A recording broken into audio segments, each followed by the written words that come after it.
The sky over Tokyo was the color of a bruised plum, heavy with a boredom that felt terminal. Below, the city hummed with a mechanical, repetitive energy, sirens, footsteps, and the white noise of television screens reporting on the latest atrocities. Inside a private academy, Light Yagami stared out the window. He was the picture of perfection, top of his class, handsome, and fiercely disciplined. But behind those calm eyes was a simmering disdain for the world.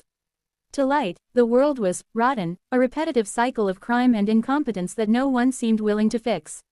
Simultaneously, in a realm of bleached bones and gray dust, a creature of nightmare lounged on a throne of rock.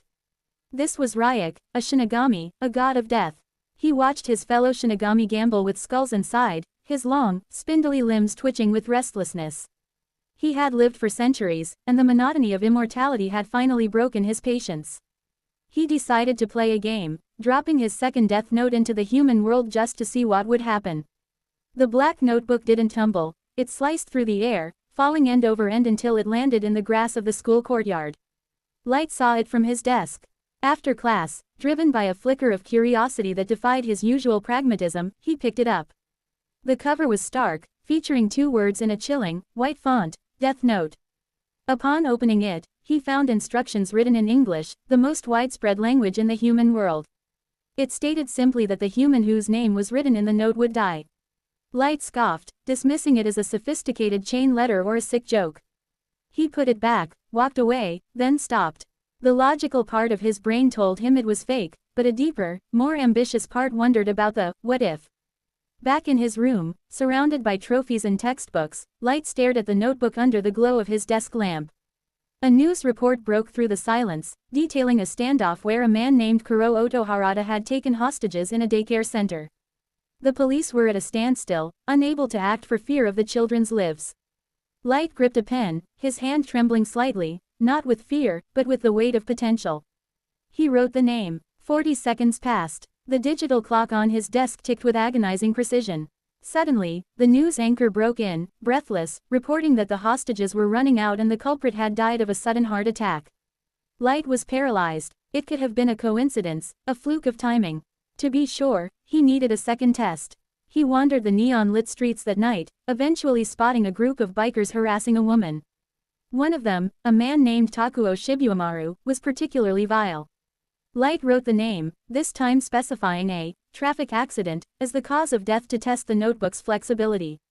Seconds later, a truck roared through the intersection, and Takuo was crushed. The reality hit Light like a physical blow. This wasn't a joke, it was the ultimate weapon. He returned home, and for a brief moment, the horror of his actions threatened to overwhelm him. He had killed 2 people. But as he sat in the dark, his perspective shifted with terrifying speed. He wasn't a murderer, he was a visionary. He decided that those who were rotting the world deserved to die, and he was the only one with the stomach to do it.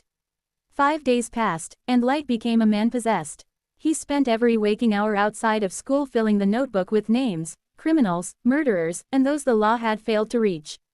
Suddenly, a raspy, inhuman voice echoed from the corner of his room. "You seem to like it," the voice said. Light spun around to see a towering figure with pale blue skin, stitched-up limbs, and bulging yellow eyes. It was Ryuk. Though Light let out a brief scream of shock, he composed himself with a coldness that even surprised the Shinigami. Light explained his plan to Ryuk. He would purge the world of evil and become the god of a new world.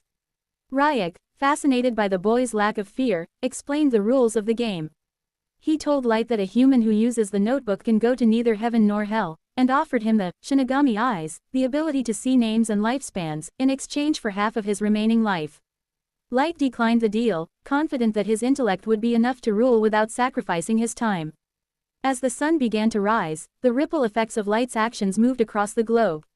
The mysterious string of heart attacks among criminals had caught the public's eye, and the internet had already given this unseen executioner a name, Kira. To some, he was a demon, to others, a savior. Light stood on his balcony, looking out over the sprawling city of Tokyo. He was no longer just a student or a son, he was a judge. The wind whipped through his hair as he wore a predatory smile. The game had begun, and the world was about to be reshaped in his image.